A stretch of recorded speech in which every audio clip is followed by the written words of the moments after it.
Bom, irmãos, boa noite, paz de Cristo a todos, louvado e exaltado seja o nome do nosso Deus.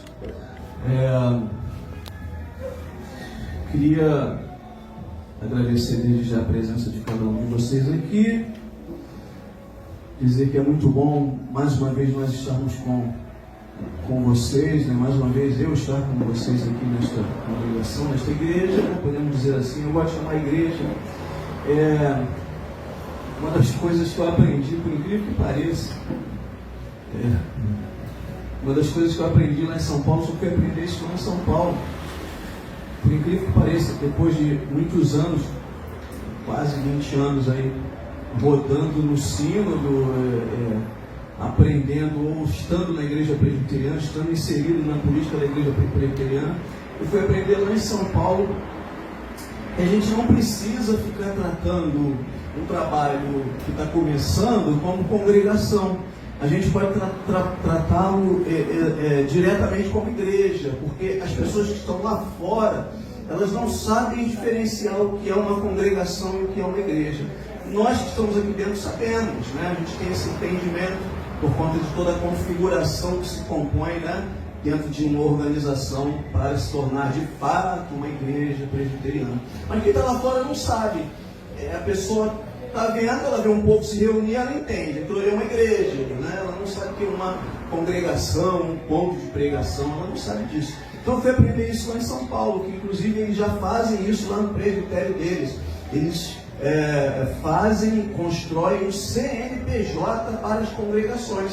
As congregações já têm os seus próprios CNPJs, elas estão sim ligadas a uma igreja mãe ou a um presbitério, mas têm os seus próprios CNPJs. Claro, né? Tudo isso demanda um custo, demanda todo um aparato, mas se a congregação estiver debaixo aí da tutela de uma igreja ou de um presbitério, isso fica fácil de resolver, né? Enfim, mas com esse CNPJ, ela já pode de fato, para o mundo, né, de uma maneira social, se mostrar como igreja, né? Então uma igreja de fato e de direito. Eu só fui aprender isso lá em São Paulo, não sabia disso. Aqui no Rio de Janeiro a gente não tem esse hábito, mas lá ele já tem esse hábito aí. Muito bem, mas é uma das coisas que a gente às vezes até pensa, né? Pensa que sabe, mas não sabe. E isso, inclusive, é um pano de fundo até, né, me veio isso aqui agora, para o assunto que nós iremos tratar nesta noite, que é um assunto chamado frustração. Quem aqui já ficou frustrado ou está frustrado por alguma coisa? Não precisa levantar a mão, não, porque você de repente vai se constranger e as pessoas vão olhar para você e você vai pensar assim: puxa, eu estou frustrado, né? Olha lá como é que ele está frustrado, olha, aliás, ele está frustrado. Não. Bom, eu, por exemplo, já fiquei frustrado e vou te dizer com sinceridade, estou frustrado também, né? Nesse momento estou frustrado, mas já fiquei frustrado. A frustração, ela é sempre um resultado, ela é algo que acontece depois, ela não é algo prévio, é algo posterior. Ou seja, a frustração naturalmente é a expectativa que temos de que algo ou alguém vai corresponder àquilo que nós ansiamos e não acontece da forma como nós esperávamos. Então a gente fica frustrado, né? Então isso basicamente é a frustração. É um sentimento que aparece quando algo que desejamos não acontece como a gente esperava, né? Ela pode vir de fora ou pode vir também de dentro. Um exemplo disso, né, é que quando alguém não cumpre o que prometeu com a gente, como por exemplo uma oportunidade de emprego que essa pessoa poderia nos dar, poderia nos oferecer, ou essa empresa poderia nos dar, a gente fica frustrado, né? Puxa, eu achei que eu ia ganhar aquele emprego, que eu ia entrar naquela vaga e não consegui. A gente se sente frustrado. Então isso é algo externo. Mas pode vir também de forma interna, quando a gente se sabota, quando a gente deixa de se preparar ou de agir com responsabilidade, muitas vezes por criar falsas expectativas em cima de algo ou de alguém. Eu vou chegar lá, aquele som vai estar tinindo, aquilo vai estar uma beleza, o microfone vai estar funcionando, que é uma maravilha. E quando eu chego não tem nada funcionando como eu gostaria, eu fico frustrado, né? Ou eu vou chegar lá e espero que a Leontina me trate de uma maneira muito legal, muito amistosa. Eu chego lá e a Leontina me trata de uma maneira não muito agradável, simplesmente porque ela teve um dia também desagradável. E aí eu fico frustrado com a reação que a Leontina teve. Lucas, no seu capítulo de número 5, eu queria convidar você a abrir a sua Bíblia nesse texto, porque esse texto fala muito conosco a respeito deste assunto, a respeito deste tema chamado de frustração. Lucas 5, de 1 a 11, também conhecidíssimo como o texto da pesca maravilhosa, né? Porque é assim que a sociedade bíblica intitulou ele, né? Intitulou ele aqui nesse texto de Lucas 5.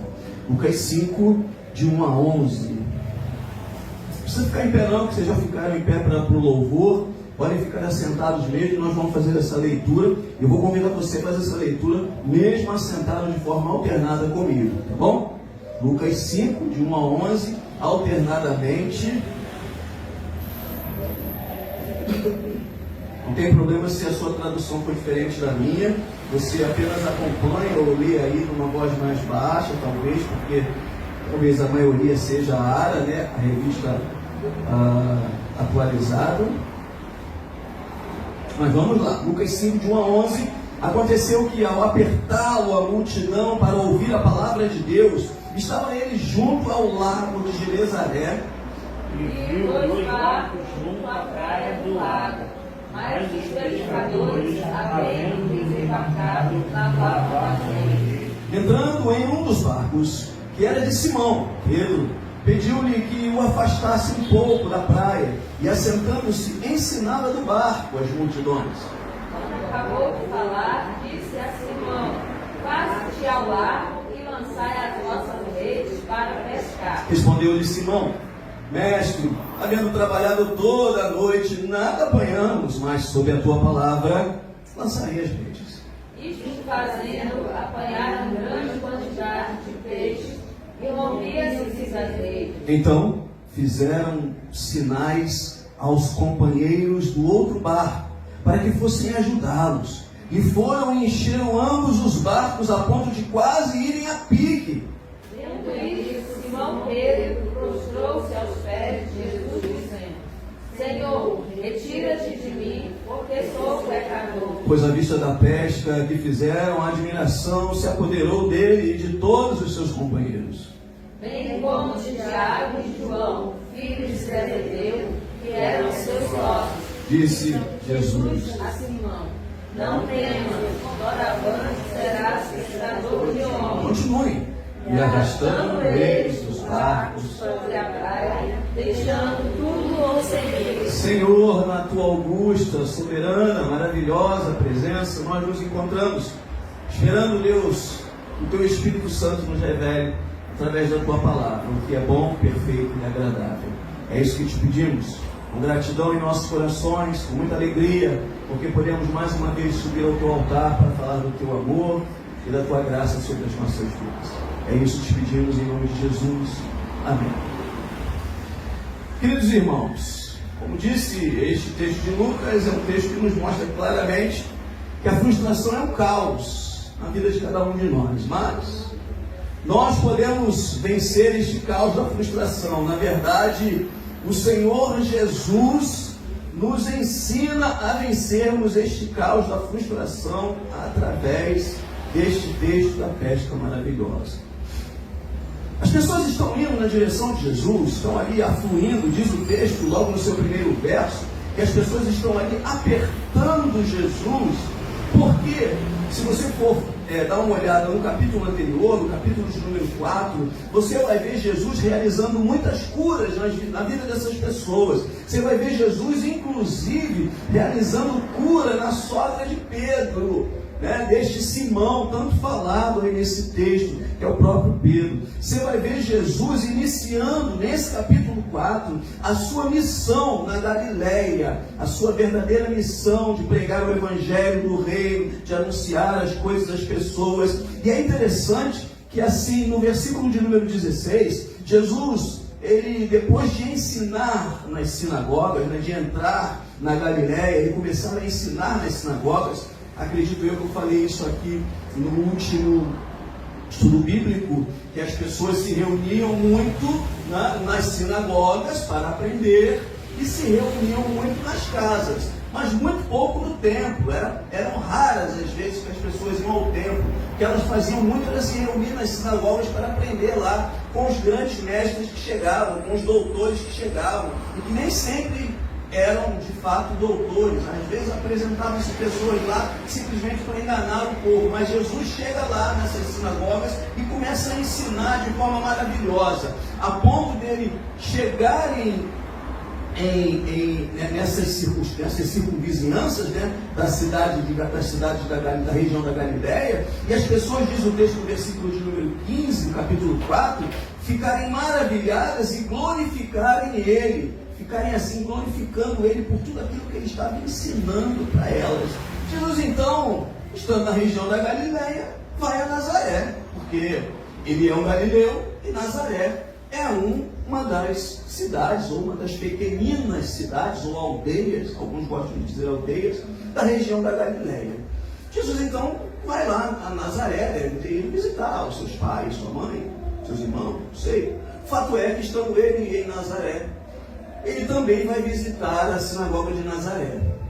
E chegando ele na sinagoga de Nazaré, ele começa a ensinar ali naquela sinagoga, e dão para ele talvez uma das interpretações mais difíceis para que fosse interpretado, que é o texto do profeta Isaías. Isaías, no seu capítulo de número 61. E Jesus então faz a leitura desse texto e interpreta esse texto. Diz, a partir do versículo número 16, que ele estando lá, nessa sinagoga, um sábado, deram para ele o livro do profeta, ele abriu o livro e começou a dizer para eles: o Espírito do Senhor está sobre mim, pelo que me ungiu para evangelizar os pobres, enviou-me para proclamar libertação aos cativos e restauração da vista aos cegos, para pôr em liberdade os oprimidos e apregoar o ano aceitável do Senhor. Diz o texto no versículo de número 20, do capítulo 4, que, tendo fechado o livro, devolveu ao assistente da sinagoga e sentou-se. E todos na sinagoga ficaram com os olhos fitos nele. Então Jesus passou a interpretar para eles o texto, e disse para eles: hoje se cumpriu a escritura que acabais de ouvir. Quando Jesus fala isso, aqueles homens olham para ele e pensam duas coisas. Uma, louco. Duas, soberbo. Maldito, anátema, herege. Quem és tu para se colocar no lugar de Deus? Quem és tu para dizer que és o enviado? Quem és tu para dizer que és o Messias? Porque Jesus se auto-intitula o Messias, o prometido por Isaías nesse texto. Isso, ao mesmo tempo, agride, incomoda, mas ao mesmo tempo fascina. E as pessoas que ficaram fascinadas, e também algumas que ficaram incomodadas, começam a seguir a Jesus. Por isso Jesus agora está no lago de Genezaré, nesse texto que nós acabamos de fazer a leitura, onde temos aí a pesca maravilhosa, sendo apertado por uma grande multidão. Porque ali no meio dessa multidão nós temos pessoas que querem sim ouvir mais de Jesus. E por isso o texto começa dizendo: aconteceu que ao apertá-lo a multidão para ouvir a palavra de Deus, então alguns queriam sim ouvir a palavra de Deus, ouvir mais, degustar mais, saber mais, compreender mais, entender mais sobre o que a palavra de Deus falava. Outros estavam ali simplesmente para especular, ou até mesmo para pegar Jesus no pulo, e quem sabe prendê-lo ali mesmo. Diz o texto que naquele momento Jesus vai fazer conosco, ou melhor dizendo, com eles, aquilo que normalmente acontece conosco. Jesus frustra aquelas pessoas. Aqueles que queriam aprender mais, eles de fato aprenderam, mas não aprenderam só uma palavra teórica como os escribas sempre ensinavam, os doutores sempre ensinavam nesse momento. Eles aprenderam sim a teoria, mas também aprenderam na prática, coisa que eles não esperavam. E quando nós recebemos algo que nós não esperávamos, nós vimos aqui ainda há pouco, isso se torna uma frustração. Outros ficaram frustrados ali porque queriam apanhar Jesus dentro de uma possível pegadinha e fazer com que ele ali mesmo ou dali mesmo saísse preso nas mãos dos fariseus. Mas não conseguiram, porque Jesus, como eu disse, ele é teórico, mas ele também é prático. E ele está preocupado em falar com aquela multidão, mas muito mais em ensinar aos seus discípulos. Jesus sempre procurou curar, libertar, mas, acima de tudo, fazer e ensinar discípulos.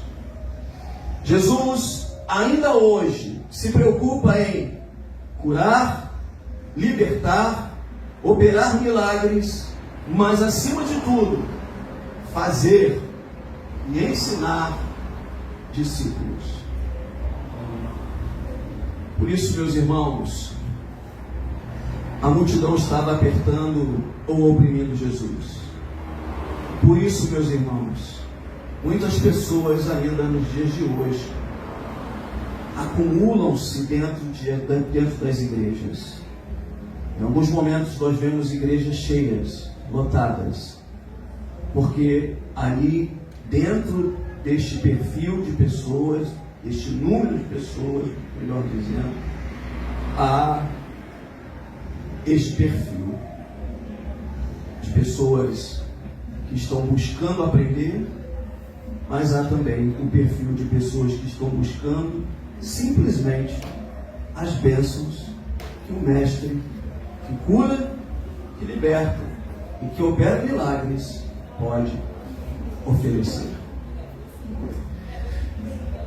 Dentro desse texto, nós podemos ver 3 possibilidades de conseguirmos, a partir do que Jesus ensina àquela multidão, a aplacar as frustrações da nossa vida.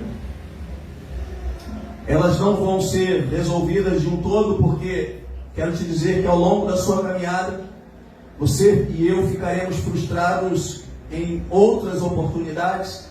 Talvez você esteja frustrado já hoje com aquilo que você esperava para a vida do seu casamento, da sua família, do seu filho, da sua filha, que não ocorreu.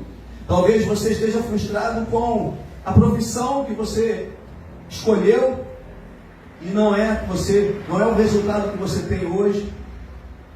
Talvez você esteja frustrado porque esperava que algo ser lançada, ou ser lançado um marco de uma igreja presbiteriana aqui no Valqueire, você já tivesse uma igreja lotada, pomposa, como a gente sabe que é essa igreja dentro da sua história tradicional, grandiosa no nosso Brasil, e chega numa congregação onde as coisas não são bem como você esperava que fosse.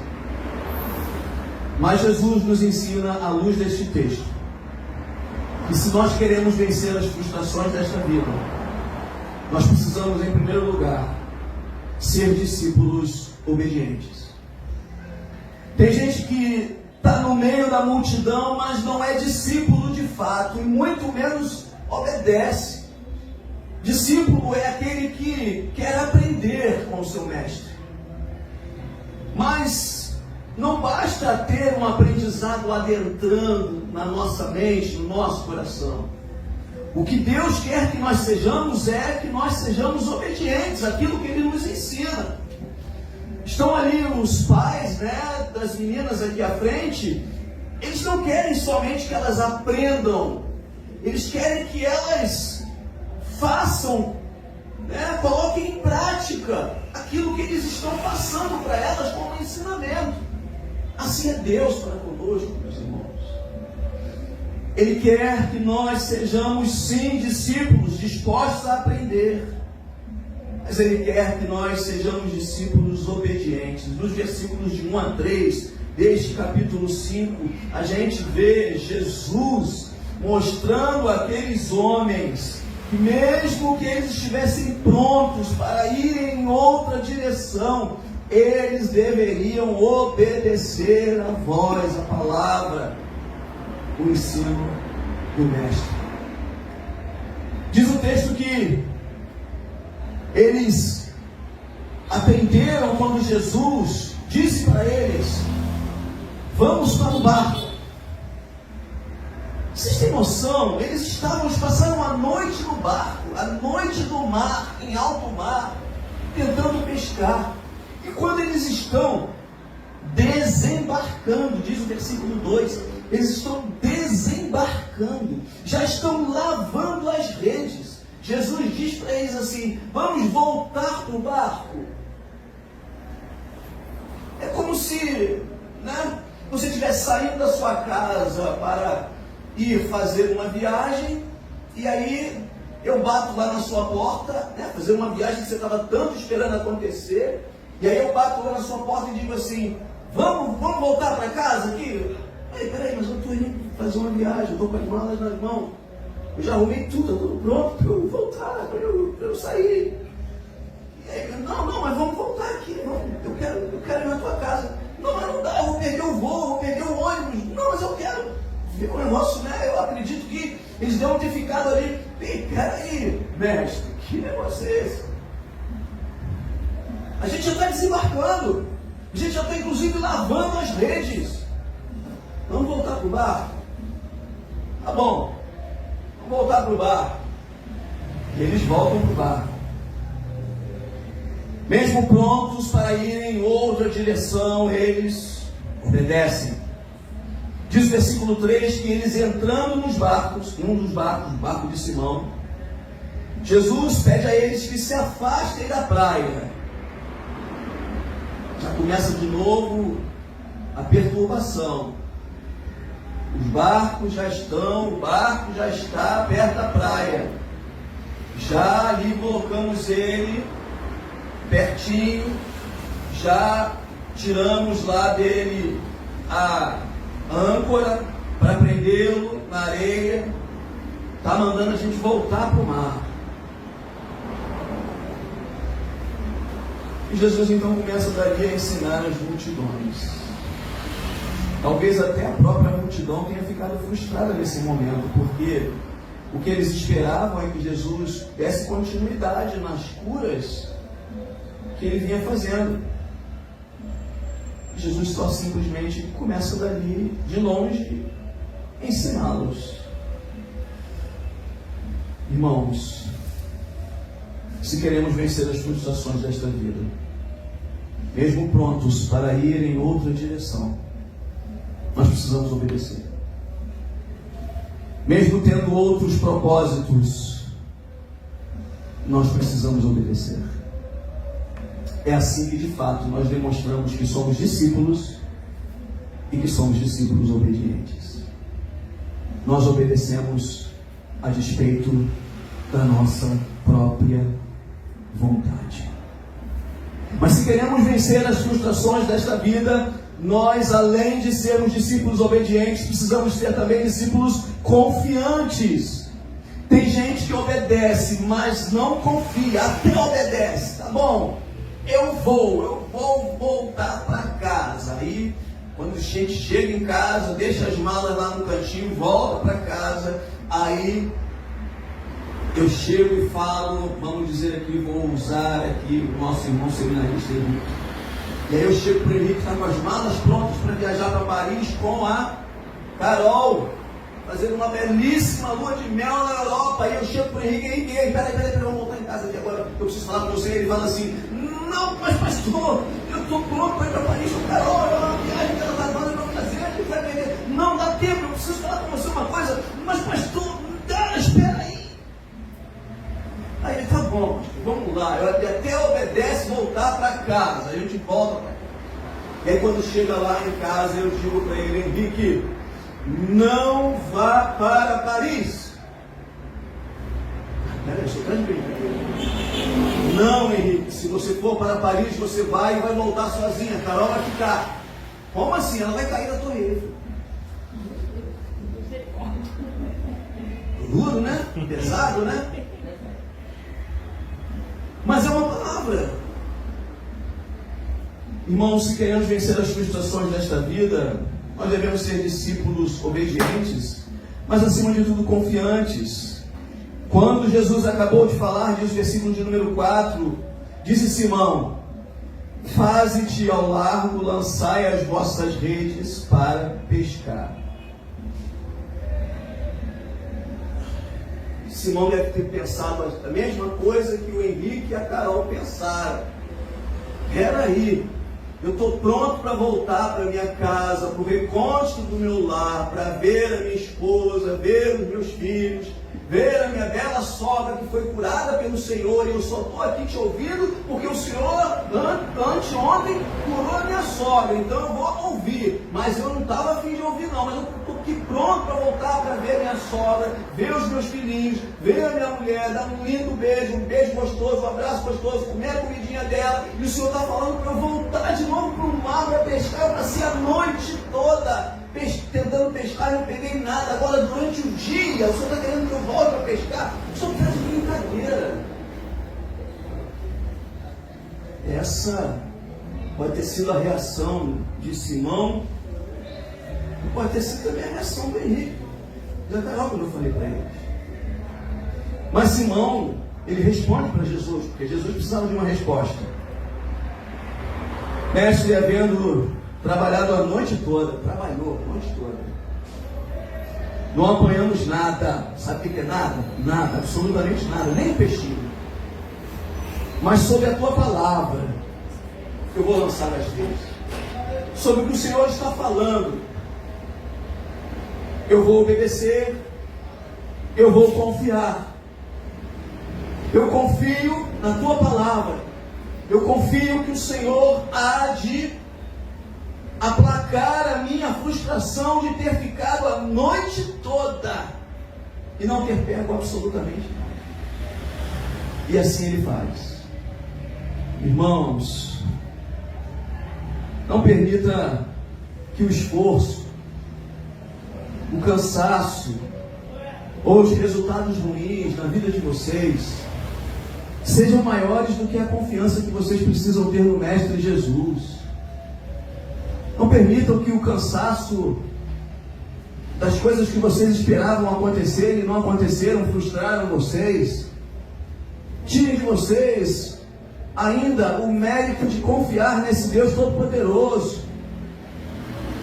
Porque, irmãos, eu sei que talvez você gostaria de ter um resultado melhor no âmbito da tua casa, da tua família. Você gostaria de ter um resultado melhor no âmbito do teu trabalho. Você gostaria de ter um resultado melhor até mesmo dentro da tua igreja, da perspectiva que você tinha para a tua igreja. Mas não deixe que nada disso elimine de ti a confiança, ainda que você precisa continuar depositando nesse Deus soberano e todo-poderoso chamado Jesus Cristo. Não façam como os amigos e vizinhos de Jesus, que quando ele entrou em Nazaré e começou ali a falar do livro de Isaías, disseram para ele: esse daí não é o filho do carpinteiro. Desdenharam de Jesus. Não façam desta maneira. Não desdenhem do poder de Deus. Não desdenhem da palavra que Jesus pode operar grandiosamente na tua vida. Continue confiando no Senhor. Seja um discípulo confiante.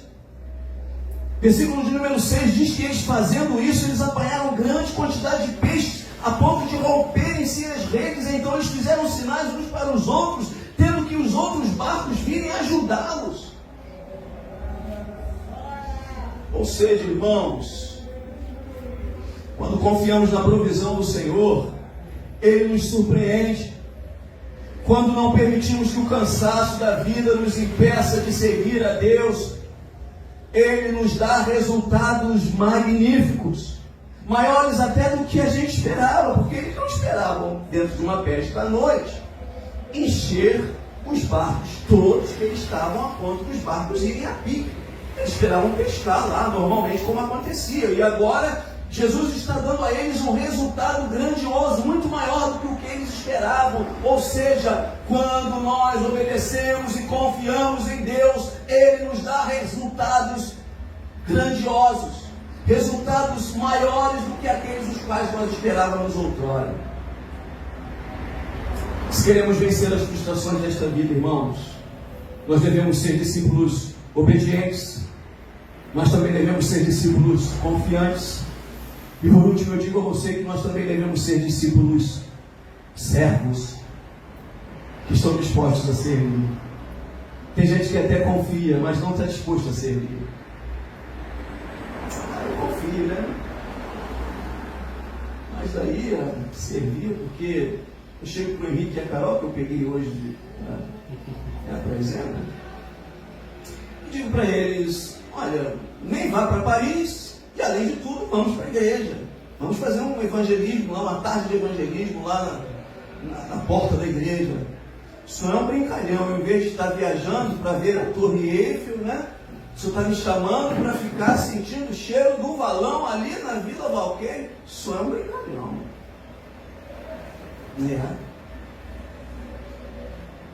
Se queremos vencer as frustrações desta vida, devemos ser discípulos servos, irmãos.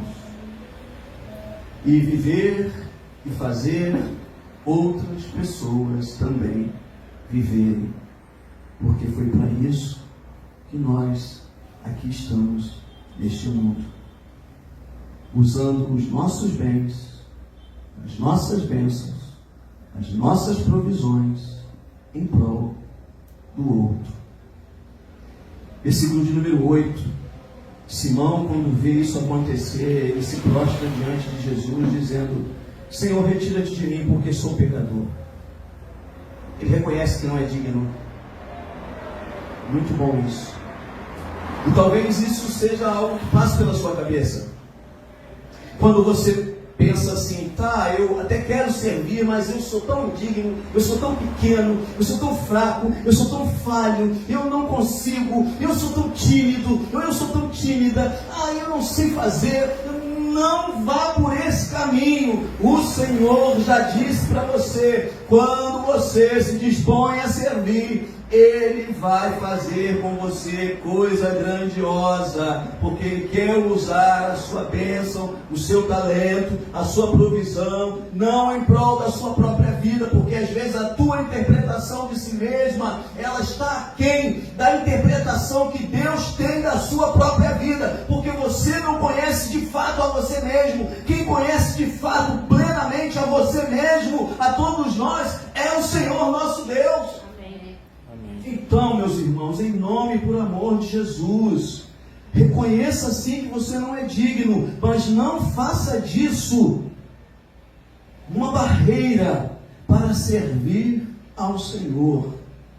Jesus então diz, em cima da fala de Pedro, que está admirado com toda essa pesca, com tudo aquilo que aconteceu. E diz o texto que não somente ele, mas também os seus sócios, Tiago, João, Zebedeu, eles tinham uma empresa de pescaria. Jesus então responde para eles: não temais, doravante serás pescador de homens. Aleluia. A palavra medo nesse texto aqui, não temas, significa fuga. Ou seja, quando Pedro fala isso, Jesus está dizendo para ele o seguinte: Pedro, não foge, irmão, porque ele está usando esse argumento para fugir. para não ir na direção daquilo que Jesus estava propondo, dele ser um servo, dele ir com os seus talentos, com os seus dons, com tudo aquilo que Deus colocou nas mãos dele para servir e para fazer outros discípulos.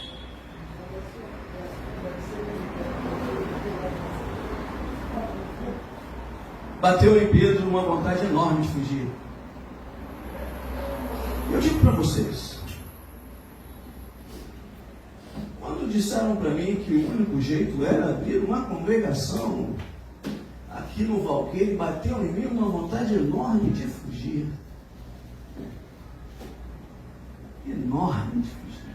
E talvez não, com certeza, quando eu cheguei aqui, que eu comecei a olhar as dificuldades, essa vontade só aumentou, irmão. E quando eu comecei a ver aquelas coisas acontecendo, eu falei, nossa, o que eu estou fazendo aqui? Que loucura, depois de 20 anos de ministério, eu enfrentar isso, que vontade de fugir, irmãos, grandiosa. E depois de tudo arrumadinho, eu tenho certeza que vocês, quando viram aquela inauguração aqui, eu também vi aquela inauguração bela, e o pastor pregando uma mensagem grandiosa, e eu ainda assim pensava, mas eu estou com uma vontade grandiosa de fugir. E aí, na semana passada, a gente chega aqui, na semana passada, né? Encontra a porta da igreja toda suja, me deu uma vontade de novo de voltar ali pro meu carro e ir embora, deixar tudo fechado. Quando vocês chegassem aqui, estaria tudo fechado. Uma vontade de fugir, irmãos. Deus, irmãos, Ele diz para mim e para vocês, com estas palavras, deixe de lado o medo de fugir, a vontade de fugir, melhor dizendo, e viva em favor da humanidade. Não tenha medo de fazer o bem. Não tenha medo de compartilhar. Não tenha medo de servir com seus dons e talentos. Diz o texto no versículo de número 11, arrastando eles nos barcos sobre a praia, deixando tudo seguiram a Jesus, seguiram Jesus como seu único líder e supremo. Quando nós temos vontade de fugir, o fato é que nós estamos olhando para nós mesmos e nos tornando cada vez mais egoístas, egocêntricos, e acreditando que tudo gira em torno de nós, acreditando que só não cumprimos aquilo que Deus nos chama a fazer, porque nós queremos que as coisas funcionem de acordo com o que nós achamos que deva ser. Isso é egoísmo, é egocentrismo. Portanto, irmãos, não foi assim que Deus quis que nós vivêssemos, não é assim que Deus quer que o povo dele viva.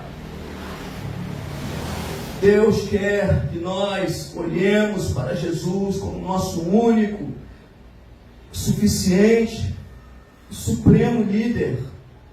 Aquilo que Ele nos manda fazer, 1, nós obedecemos. 2, nós cremos, confiamos. 3, nós fazemos, servimos. Porque Ele é aquele que jamais nos abandona. Porque Ele é aquele que jamais nos decepciona. Porque Ele é aquele que jamais nos frustrará. Eu e você somos filhos de um Pai que deseja aplacar as frustrações nas nossas vidas. Ele quer fazer isso. Ele não vai evitar que você se frustre.